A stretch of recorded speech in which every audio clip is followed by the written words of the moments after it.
Hey guys, let's talk about stakeholder theory. Okay, stakeholder theory is the view that businesses should be run in the interests of stakeholders and not just stockholders. So stakeholders are roughly anyone who is affected by how a business operates or who the business depends on for its existence. So that would be employees, customers, management, investors or stockholders, suppliers, and the local community that gives the business sort of the permission to run and the public infrastructure that it uses. So stakeholder theory says, to a first approximation, or sort of in its vague or rough form, says that we need to somehow strike a balance between the interests of all these different stakeholder groups when making business decisions. Well, why? Why believe stakeholder theory? Uh, Freeman gives without the D, gives a couple of arguments for stakeholder theory, and I think sort of implies or suggests tacitly a third one. So one argument is an economic argument.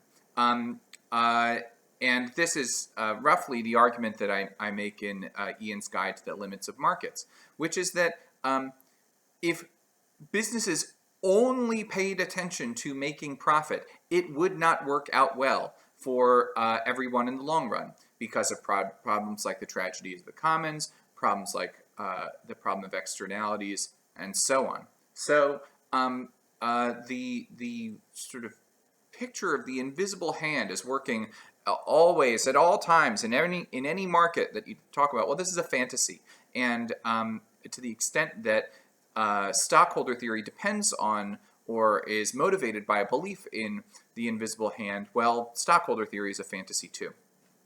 Okay, so this is an economic argument for stakeholder theory. There's also a legal argument, which is that just as a matter of law, businesses already have various obligations to their employees. You know, there's anti-discrimination law, there's laws about overtime, there's minimum wage laws, there are laws about how businesses have to dispose of their trash, there are licensing laws.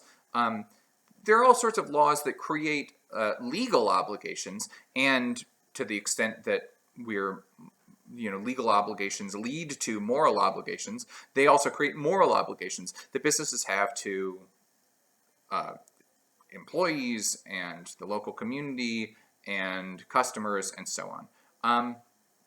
Good. The third sort of argument, which Freeman doesn't make explicitly, but is, I think, there, is that he thinks of the modern corporation as a kind of nexus of contracts, a network of contracts between all these different stakeholder groups. You know, what is a local pizza place? Well, it is a bunch of agreements between the customers and the business, between the the business and the local community, which allows it to do business there, between investors and management, between management and employees, and so on. So a business is just made up of a bunch of contractual agreements, and contractual agreements, at least under the right circumstances, create obligations, right? So, either just sort of intuitively, you might think that, well, if you make an agreement with somebody, other things being equal, or unless it's a really bad agreement in one way or another, you have some obligation to follow through on it. And, or, from a utilitarian point of view, we could say, as I mentioned in the last video, that if you make an agreement, if you make a promise to somebody, then they're going to be upset if you break it, and the whole sort of practice of promise making and keeping, which an agreement making and keeping, upon which society depends, is going to be just a little weakened or just a little undermined, or people are going to need to pay for just a little more insurance for their future contracts. So in any case, they're utilitarian and more sort of contractual, or we might say contractualist, or we might say deontological reasons for thinking that people have obligations to follow through on their contracts.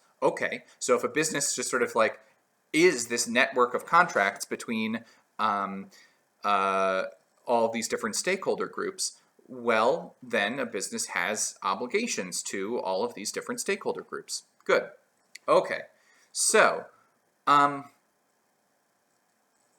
are these three arguments for stakeholder theory, but so far, stakeholder theory has been left in this kind of vague form, that we need to somehow strike a balance between the different stakeholder groups. And, you know, at this point, you know, we could say that stakeholder theory is just identical to utilitarianism, and say, well, you know, a business should be run in such a way that it, you know, takes equal account of the interests of everybody that it affects. You know, it's, you know, operates according to the greatest happiness principle. Tries to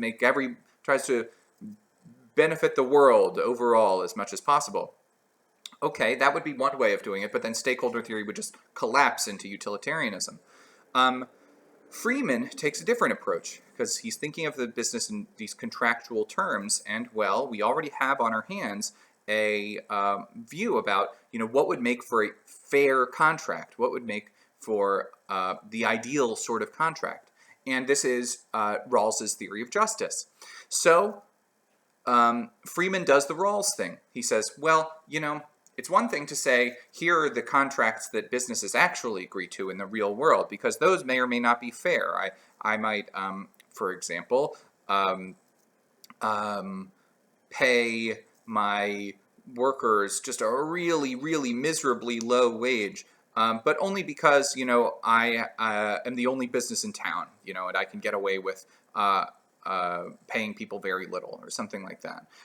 So, you know, there might be the actual contracts that make up a business in the real world might be objectionable. So, you know, how could we think about that, how these contracts should be made? And like I said, Freeman does the Rawls thing. He says, well, imagine that all of the stakeholders go behind the veil of ignorance.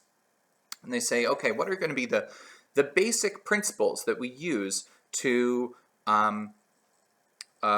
reason about and to, you know, constrain the relations between different stakeholder groups? Okay, and Freeman says that behind the veil of ignorance, people would agree to a handful of ground rules. I'm not going to go through all of the ground rules, but I'll just go through a couple just to illustrate how they work and to say a little bit about their justification. So one ground rule is the principle of entry and exit, which says that it should be clear to everybody what are the conditions on which you enter into a contract with the business, what are the conditions on which you exit a contract with the business, and what are the conditions under which a contract can be renegotiated. Businesses, and you might think, well, this is sort of trivial, right? Like if you know, buy something from a business or are hired to work for a business, it should be clear when you can enter and exit it and renegotiate it. But that might not always be true. So people might be, you know, their employment contracts might be really obscure, and they don't actually realize what they're signing up for when they get hired for a business or by some business. Or to take one example, it used to be that when you bought software, it would come in a plastic wrap, a tight plastic wrap around the box that held the CD that you would, you know, put into your computer or whatever. And somewhere on this plastic wrap, sometimes there'd be like a little sticker that says, well, if you open this plastic wrap, you thereby agree to the terms of use of this software. And if you actually read the terms of use, it would be 1,000,000 pages long, written in dense legalese. Nobody understands it, and so on. These agreements are sometimes called shrink wrap agreements. Now, they hold up in the law, but I don't think anybody thinks that these are really morally binding agreements. Everybody knows that nobody knows what these shrink wrap agreements say. Everybody knows that nobody knows when you are entering into a shrink wrap agreement. You know, ordinary people buying software don't realize that they're signing a contract, quote unquote, by ripping open the packaging. Okay, so, you know, the principle of entry and exit might look trivial, but it is, in fact, a principle that companies in the real world violate. Okay, how about the principle of externalities? So, it says that, if there's a contract between A and B, and it imposes some externality, some negative externality, some cost on a party C, then C is able to renegotiate the contract between A and B. So if, for example, you have a contract with the you decide to buy a bunch of crude oil from an oil refinery which operates near my house, let's say, I live on the shore. And that refinery sort of goes into overdrive. They start working extra hard, and they pump a bunch of oil out, but it's ends up polluting the water near my house and, killing the fish that I fish and whatever it is. Okay, so that's a contract between you and the oil company, but it imposes a cost on me. And the principle of externality says that, well, if it imposes a cost on me, then I should be able to renegotiate this contract. I think it's worth pointing out that this is a very, very extreme principle. So it literally says that anytime anyone is suffers as a result of a contract between two people, then they could just rip the whole contract up. But so what is that? What think about what that would actually mean in real life, right? So like if I live next door to a restaurant which serves a stinky dish, and somebody orders the stinky dish, and it's a negative externality that it's imposed on me. What does that mean? That I can go and say, nope, you can't order the stinky dish. I mean, maybe, but maybe I shouldn't have that much control over what a restaurant puts on its menu. Okay, so these, in any case, the Freeman kind of elaborates on the basic idea of stakeholder theory using this sort of Rawlsian framework by first imagining, okay, what would people agree to behind the veil of ignorance, and then saying, okay, here's what specifically they would agree to. And so similarly, if you're going to apply stakeholder theory, you can think in the same way. You can ask yourself, what would the stakeholders agree to behind the veil of ignorance? And if you agree with Freeman, you'd say, yeah, this is what they would agree to. They would agree to these various principles, and so I can use these principles to sort of reason about this or that moral problem. Okay. Stakeholder theory has a lot going for it. It does not suffer from the problems that affected stockholder theory. It doesn't entail that if it's profitable to enslave somebody, then you can enslave somebody as long as it's legal. It doesn't have these sort of ridiculous on its face consequences. It doesn't, take the fiduciary obligation of an executive to stockholders to any kind of ridiculous extreme. It's frankly a more reasonable theory than stockholder theory, but there are still some concerns to be raised about it. On the one hand, we might wonder, is this sort of Rawlsian approach using the veil of ignorance the right way of striking the appropriate balance between the different stakeholder groups?